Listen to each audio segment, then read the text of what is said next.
है 6 के सिक्सर का। मैं हूं आपके साथ संतोष कंगवार। इस बुलेटिन में हम आपको बिहार की सबसे महत्वपूर्ण खबरें दिखाएंगे, देश विदेश की खबरों से आपको रूबरू कराएंगे, साथ ही लॉ एंड ऑर्डर की खबरों की जानकारी देंगे, कारोबार और बाजार का भाव भी बताएंगे, खेल से जुड़ी जानकारी भी देंगे और मनोरंजन की खबरों से आपका मनोरंजन भी करेंगे।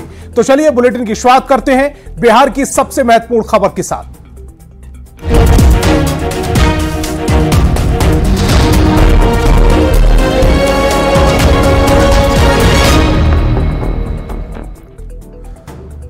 बीजेपी के फायर ब्रांड नेता और केंद्रीय मंत्री गिरिराज सिंह ने बड़ा बयान दिया है। मुजफ्फरपुर में उन्होंने कहा है कि देश का बंटवारा 1947 में सत्ता के लिए किया गया, हिंदुओं के लिए हिंदुस्तान बनाया और मुसलमानों के लिए पाकिस्तान बनाया गया।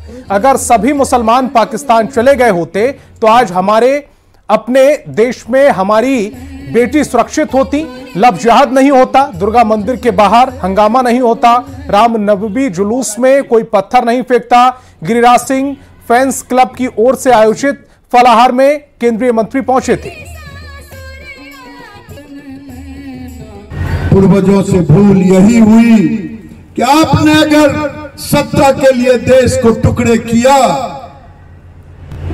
अगर मुसलमान के लिए पाकिस्तान बनाया, हिंदू के लिए हिंदुस्तान बनाया, तो अगर सारे मुसलमान चले गए होते तो आज हमारी बेटी लव जिहाद में नहीं फंसती। आज कोई मेरे दुर्गा के मंदिर के बाहर हंगामा नहीं होता, कल कोई हनुमान जयंती के अवसर पर पत्थर नहीं फेंकता, कोई रामनवमी में पत्थर नहीं फेंकता। इससे कहूं कि कौन हिंदू है, मैं भी आज तक हिंदू नहीं बन पाया। मैं भी चुनाव लड़ा तो जाति विशेष के बहुमत वाले क्षेत्र से लड़ा। मेरी इच्छा थी इस बार की मैं किशनगंज से लड़ूं, मेरी जमानत जब्त हो जाए, लेकिन मैं हिंदू बन के लड़ूं, जो दुनिया देखे, देश देखे। बंटवारे और मुसलमान पर दिए गए गिरिराज सिंह के बयान के बाद बिहार की सियासत गर्मा गई है। कांग्रेस ने जहां बयानवीर बनने की जगह उद्योग धंधे लगाने की सलाह दी, वहीं आरजेडी ने विभाजनकारी बयान देने का आरोप लगाते हुए उन पर कार्रवाई की मांग की है। देखिए, गिरिराज सिंह जी बयानवीर के नाम से जाने जाते हैं। समाज को बांटने में सबसे अहम रोल होता है उनका। जब भी वो मुंह खोलते हैं तो हमेशा बांटने की बात करते हैं। जिस विभाग से वो मंत्री आते हैं, क्या उस विभाग का एक उद्योग यहां खुलवाए हैं वो? अरे रोजगार सृजन कीजिए, केंद्र में मंत्री हैं आप, बिहार के लिए लाइए कुछ। अगर है हिम्मत तो लड़ जाइए अकेले इंडिपेंडेंट चुनाव जहां से लड़ना है, इतना बोलने की क्या जरूरत है? और जिस धर्म की भाषा आप बोलते हैं उस धर्म के प्रति भी आप ईमानदार नहीं हैं। आप कहीं ना कहीं राजनीति में चर्चा में बने रहने के लिए उस तरह का वक्तव्य देते हैं जो समाज और समाज के बीच में नफरत का माहौल खड़ा करे और आप राजनीतिक रोटी सेकते रहें। इस तरह के वक्तव्य देने वाले गिरिराज सिंह के प्रति जनता दल यू और बिहार सरकार का क्या सोच है, उस मंतव्य को स्पष्ट करना चाहिए। कुछ नहीं है, हिंदू को एक करेंगे, उन पर कड़ी से कड़ी कार्रवाई करिए। देश को बांटने का काम कर रहे हैं। और उन्होंने एक शब्द और कहा है कि पूर्वजों ने हिंदुस्तान में जो बंटवारा हुआ वो गलत किया, सारे मुसलमान को पाकिस्तान जाना चाहिए था।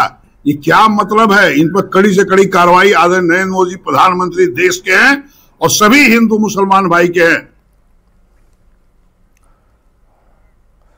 और अब बात बिहार में दुर्गा पूजा की भी करेंगे। पटना में शारदीय नवरात्र के नवमी पूजा के दिन जगह जगह कन्या पूजा अनुष्ठान भी किया जा रहा है। वहीं राज्यपाल राजेंद्र विश्वनाथ आर्लेकर खुद कन्या पूजन में शामिल हुए। मां के 9 रूपों की आरती उन्होंने की है। आगमन आपका आगमन हो गया है। बीच से कोई भी अब मैदान चलना हो, कृपया शांति से बैठ जाएं आप सब लोग, कृपया चलिए। नवरात्र की नवमी पर पटना सिटी के दुर्गा मंदिर में श्रद्धालुओं की भीड़ उमड़ पड़ी। श्रद्धालु पूरी आस्था और विश्वास के साथ मां दुर्गा की पूजा अर्चना कर अपने और अपने परिवार के लिए मंगल कामनाएं कर रहे हैं। नवमी के मौके पर मंदिरों में विशेष हवन पूजन का भी कार्यक्रम चल रहा है। लोगों का मानना है कि सच्चे मन से मांगी गई हर मुराद माता पूरी करती है। श्रद्धालुओं की भीड़ को देखते हुए पुलिस प्रशासन भी अलर्ट मोड पर दिख रहा है।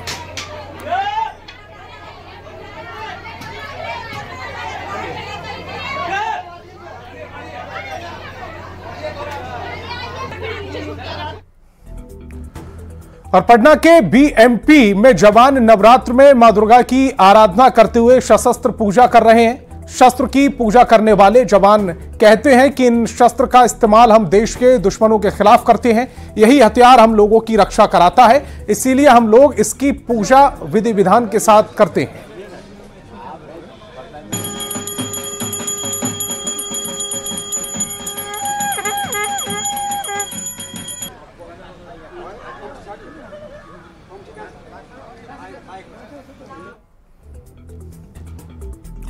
और महानवमी के मौके पर बिहार सरकार के राजस्व एवं भूमि सुधार मंत्री और बीजेपी प्रदेश अध्यक्ष दिलीप जायसवाल ने किशनगंज के सभी पूजा पंडालों का भ्रमण किया।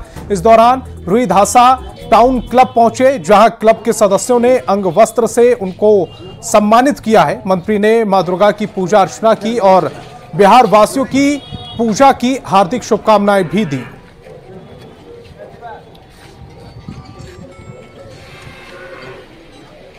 महानवमी माँ दुर्गा का पूरा पूजा आराधना चल रहा है।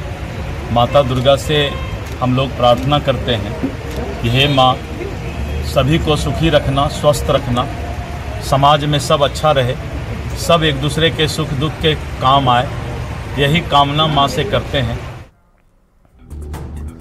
और मोतिहारी में पूर्व केंद्रीय मंत्री राधा मोहन सिंह ने शहर के अलग अलग चौक चौराहों पर हो रहे पूजा पंडाल का निरीक्षण किया।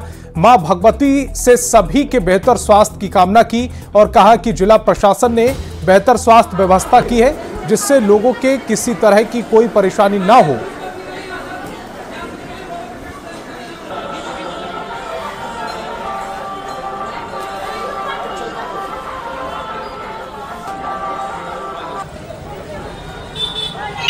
मां दुर्गा का मंदिर है, यहाँ दर्शन किया, माता का आशीर्वाद लिया। हमारा मोतिहारी और पूरा देश शक्तिशाली, समृद्ध और स्वाभिमानी बने, इसकी हमने प्रार्थना की। और आरा में शारदीय नवरात्र की धूम देखने को मिल रही है। मां आरण्य देवी के मंदिर में पूजन एवं दर्शन को लेकर सुबह से ही श्रद्धालु भक्तों का सैलाब उमड़ पड़ा है। लोगों की लाखों की संख्या पहुंच रही है।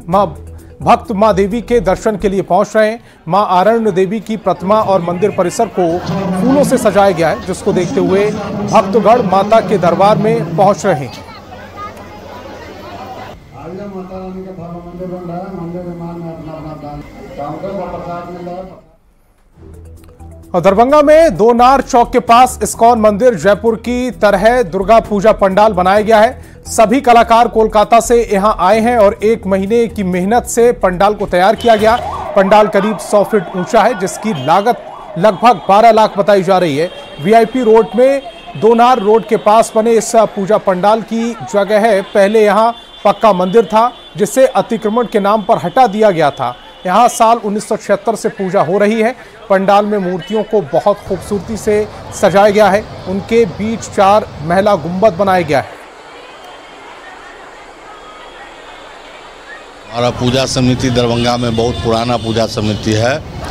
सन 1976 ईस्वी से यहाँ दुर्गा पूजा हो रही है और यहाँ पंडाल में हम लोग इस्कॉन मंदिर का रूप दिया गया है। इसको अरेंजमेंट वाकई यहाँ का भी सही है, पर मतलब थोड़ा सा होना चाहिए। और बाकी ये दोनार का थीम जो है वो इस्कॉन मायापुर पे है और बाकी अच्छा है सारा मैनेजमेंट वगैरह।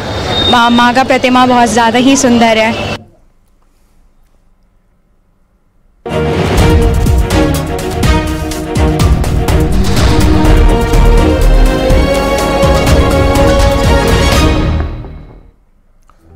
और अब बात लॉ एंड ऑर्डर की करते हैं। दानापुर में कनौजी साहब की हत्या मामले में कोठिया गांव के लोगों ने जमकर हंगामा किया है। लोगों ने खगौल बिहटा मुख्य सड़क को जाम कर आगजनी की। ग्रामीण आरोपियों की गिरफ्तारी की मांग कर रहे हैं। हंगामे के बाद मौके पर पहुंची पुलिस ने लोगों को समझा बुझाकर शांत कराया और आरोपियों को जल्द पकड़ने का आश्वासन दिया। आपको बता दें कि नकाबपोश अपराधियों ने राजू और कनौजी पर गोलियां चलाई थी, जिसमें कनौजी की मौत हो गई। वहीं राजू माझी का इलाज पीएमसीएच में चल रहा है। कचरा गाड़ी चलाते थे, कचरा लाने जा रहे थे तो उनको मर्डर हो गया। विवाद था जमीन का। हाँ, वो हमारा खानदानी जमीन था। हमने अभी फिलहाल तो सीसीटीवी कैमरा और जो टेक्निकल टीम है उनको जांच के लिए लगा दिया गया है। साथ ही हमारे जो एसएचओ एडिशनल एसएचओ है वो इस घटना पे काम कर रहे हैं। और मोतिहारी से बड़ी खबर मिल रही है। बिहार एसटीएफ की बड़ी कार्रवाई सामने आई है। मोस्ट वांटेड अपराधी गिरफ्तार है। अपराधी अविनाश कुमार गिरफ्तार कर लिया गया है। कल्याणपुर थाना क्षेत्र से उसकी गिरफ्तारी की गई है। मोतिहारी के टॉप 20 अपराधियों में अविनाश का नाम शामिल है।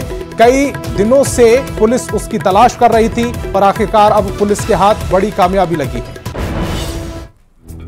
खबर दानापुर के शाहपुर थाना क्षेत्र से है, जहां अपराधियों ने 2 लोगों को गोली मार दी। घटना में एक व्यक्ति की मौत हो गई और एक व्यक्ति गंभीर रूप से घायल हो गया। जानकारी के मुताबिक सुबह 6 बजे अपराधियों ने पहले कनौजी शाह को 4 गोली मारी, फिर राजू पर गोली बरसाई, जिसमें राजू माझी घायल हो गया और कनौजी शाह की इलाज के दौरान मौत हो गई।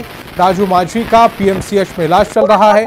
पुलिस हत्या के कारणों की छानबीन कर रही है। और जहानाबाद के एनबा गांव के पास 2 युवकों का शव मिलने से सनसनी फैल गई। बताया जा रहा है कि दोनों मृतक काको थाना क्षेत्र के अफजलपुर गांव के रहने वाले हैं। मृतकों की पहचान राम बली और काशी प्रसाद के रूप में हुई है। अब तक दोनों की मौत का कारण स्पष्ट नहीं है। हालांकि सूचना पर पुलिस मामले की छानबीन में जुट गई।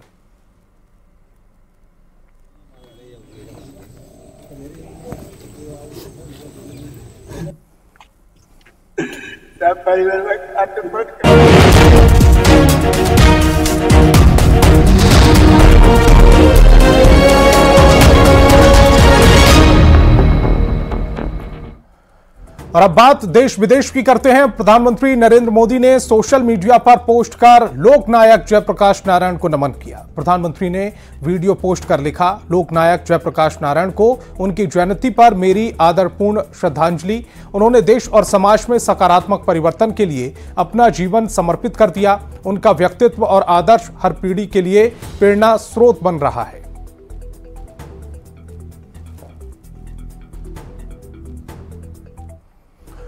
लोकनारायण जयप्रकाश यादव की जयंती पर सियासत भी तेज हो रही है। उत्तर प्रदेश में समाजवादी पार्टी के राष्ट्रीय अध्यक्ष अखिलेश यादव ने जेपी की प्रतिमा पर माल्यार्पण से रोकने का आरोप लगाया। उन्होंने सीएम नीतीश कुमार से केंद्र सरकार से समर्थन वापस लेने की अपील की।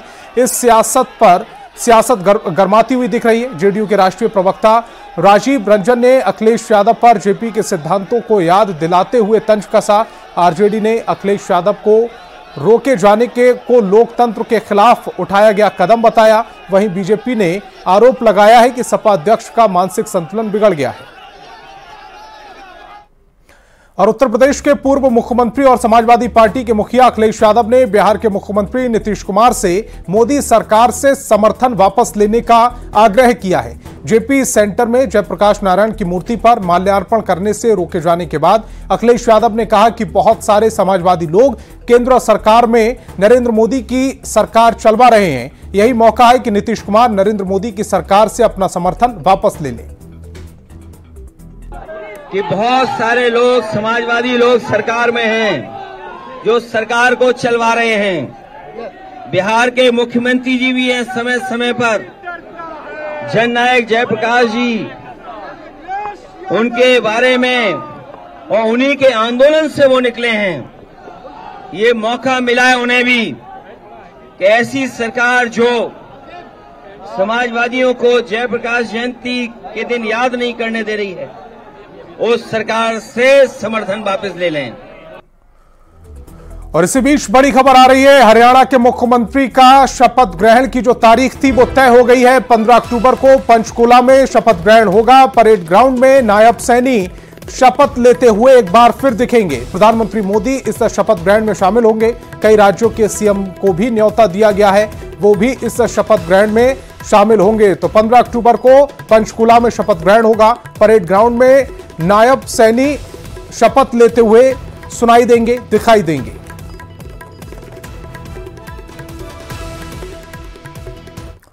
और अब बात मिडिल ईस्ट में युद्ध की करेंगे। इजराइल का लेबनान पर लगातार हमला जारी है। हर घंटे इजराइल बेरूत पर हमला कर रहा है। इजराइल के हमले से बेरूत शहर में तबाही दिख रही है। कई इलाके पूरी तरह से मलबे में तब्दील हो चुके हैं। तस्वीरें सम आपकी टेलीविजन स्क्रीन पर।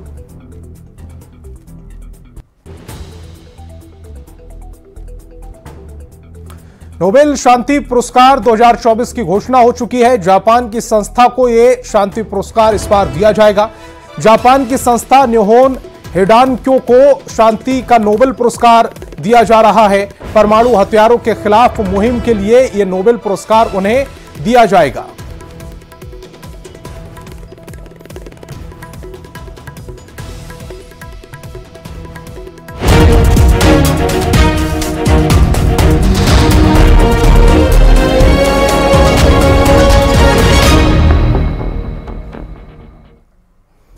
और अब बात बाजार यानी कारोबार की करते हैं। देश भर में सोने की कीमतों में बदलाव देखने को मिल रहा है। भारत में 22 कैरेट और 24 कैरेट सोने के दाम में गिरावट आई है। नवरात्रि के इस मौके पर सोना खरीदने का बेहतर मौका है। भारत में आज 22 कैरेट सोने के दाम 70,240 रुपए प्रति 10 ग्राम है। वहीं कल इसका दाम 70,250 रुपए था। कल के मुकाबले आज के दाम कम हुए हैं। वहीं 24 कैरेट सोने के भाव आज 76,630 रुपए प्रति 10 ग्राम है। वहीं कल इसके दाम 76,640 रुपए प्रति 10 ग्राम थे। बाजार के जानकारों का मानना है कि आने वाले दिनों में सोने के दाम में इजाफा देखने को मिल सकता है।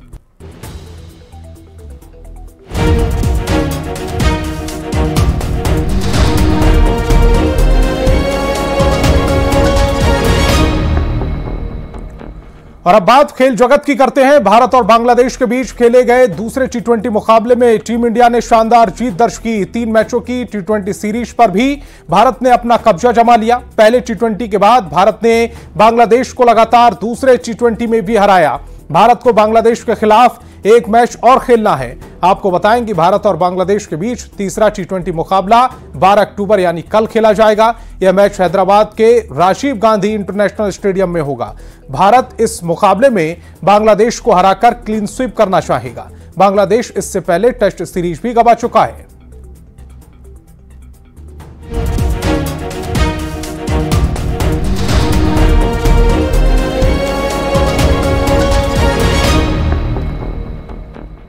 बात अब बॉलीवुड की करेंगे। अमिताभ बच्चन आज अपना 82वां जन्मदिन मना रहे हैं। ऐसे में उनके फैंस आधी रात को उनके घर के सामने पहुंचे और केक काटकर उनका जन्मदिन सेलिब्रेट किया। हर उम्र के लोग इसमें शामिल थे।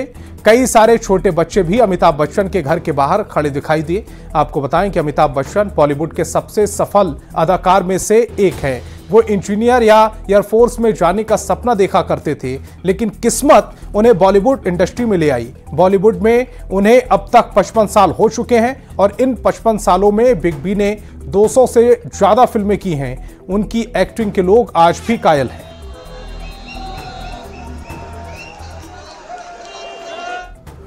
तो 6 का सिक्सर में फिलहाल इतना ही। आप देखते रहिए न्यूज़ 18 बिहार झारखंड।